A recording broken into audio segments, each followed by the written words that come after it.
Hello and welcome everyone. Today we are discussing about hypocalcemia and hypercalcemia.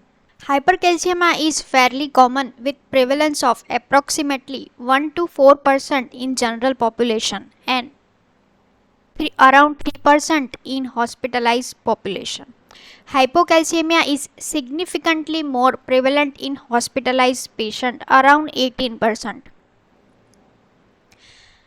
Before going into the details, first we understand calcium homeostasis. Take an example that daily intake of calcium is 1000 milligram per day. This calcium reaches to intestine. From this calcium, 400 milligram of calcium is absorbed in the intestine, and from this 400, 200 is secreted back in the intestine. So total fecal excretion of calcium is 800 milligram. The 500 mg of calcium is exchanged between bone and extracellular fluids daily. And in the kidney, total filtration of 10,000 milligram of calcium occurs. Among this 10,000 milligram of calcium, 9,800 milligram of calcium is absorbed back. So daily excretion of 200 milligram of calcium, which is exactly similar to which was absorbed in intestine. The active absorption of calcium is under the control of calcitriol. Let's learn the hormonal regulation. Calcium homeostasis is dependent on three processes. First is intestinal absorption, second is bone turnover, and third is renal reabsorption. The hormonal regulators of these processes are parathyroid hormone, calcitriol, and serum ionized calcium. The receptor for this hormonal regulator are PTH receptor and vitamin D receptor and calcium sensing receptor respectively. Now let's learn the renal calcium handling. Here you can see microanatomy of the kidney. Here this is the Bowman capsule forming the glomerulus. All the calcium which is filtered reabsorbed by proximal tubule, loop of Henle, distal convoluted tubule and collecting duct. In the kidney, the proximal tubule reabsorbs around 60 to 70% of filter calcium. The thick ascending loop of Henle reabsorbs 20% of calcium. Distal convoluted tubule reabsorb 10% and collecting duct reabsorb 5% of filtered calcium. The regulation of calcium excretion in the kidney occurs at the terminal nephron. The calcium reabsorption in the proximal tubule is 85% via paracellular route and remaining 50% by transcellular route. This route is enhanced by calcitonin and PTH. As in PT, the transcellular calcium transport in thick ascending loop of Henle is also enhanced by calcitonin and PTH. In thick ascending loop of Henle, absorption occurs via both paracellular and transcellular mechanism, but mostly by paracellular mechanism. Claudin 16 interacts with Claudin 19. Both are tight junction proteins, forming cation selective tight junction protein complex that enables paracellular calcium and magnesium transport in thick ascending loop of Henle. Inhibition of sodium potassium chloride co-transporter 2 in loop of Henle by loop diuretics enhances calcium excretion in the urine. Calcium reabsorption in distal convoluted tubule is entirely active via transcellular route through TRPV5 channels.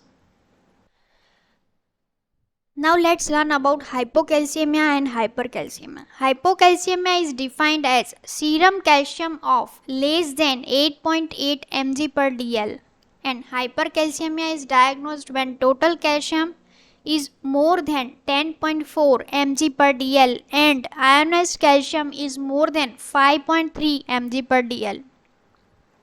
Now let's learn about symptoms of hypocalcemia and hypercalcemia.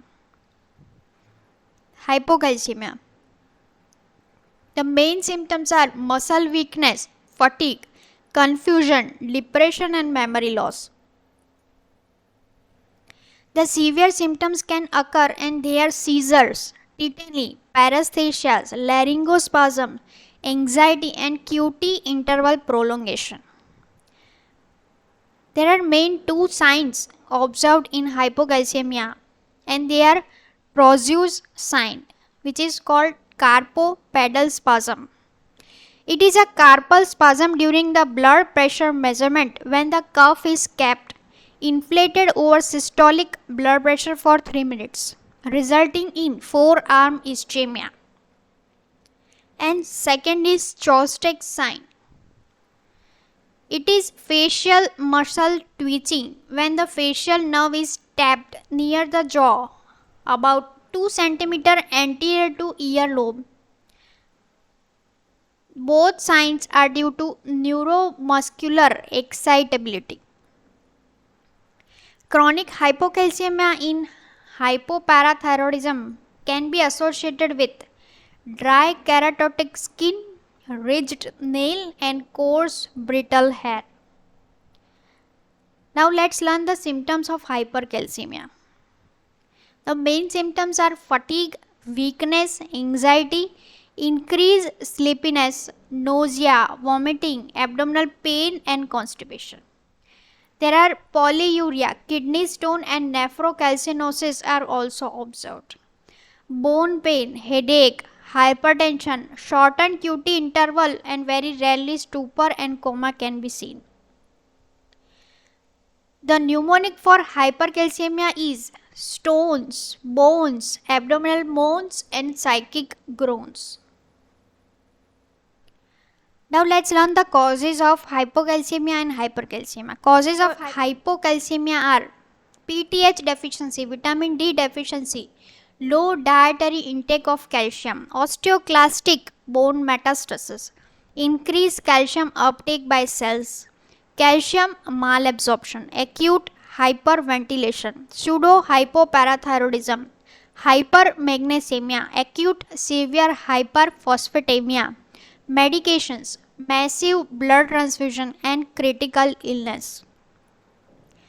The causes of hypercalcemia are PTH excess, vitamin D toxicity, excessive intake of dietary calcium, osteolytic bone mats, humoral hypercalcemia of malignancy, milk alkali syndrome, immobilization, Paget's disease, thyrotoxicosis, acromegaly, and pheochromocytoma, thiazide diuretics, adynamic bone disease, vitamin A toxicity, neonatal severe hyperparathyroidism, familial hypocalciuric hypercalcemia.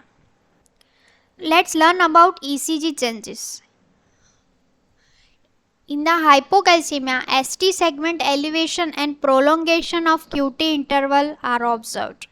In hypercalcemia, there are biphasic T wave or T wave flattening or inversion can be seen. Mild prolongation of QRS and PR intervals are seen. ST elevation, presence of J wave at the end of QRS complex, and prominent U wave can be seen. Management of hypocalcemia and hypercalcemia. In hypocalcemia, symptomatic patients are treated with intravenous calcium gluconate. Cardiac monitoring is recommended during the intravenous calcium replacement. Asymptomatic patients are treated with oral calcium supplements, usually calcium carbonate or calcium citrate. Hypomagnesemia should be corrected. Vitamin D should be replaced if deficient. Hypercalcemia. The management of severe hypercalcemia is volume repletion with 0.9% isotonic saline. Bisphosphonates are indicated for treatment of malignancy associated hypercalcemia. Corticosteroids are particularly effective in hypercalcemia due to granulomatous disease like sarcoidosis. Once acute and severe hypercalcemia is treated, the underlying cause should be addressed. Important points to remember. The most common causes of hypocalcemia are PTH and vitamin D deficiencies, while most common causes of hypercalcemia are primary hyperparathyroidism and malignancy.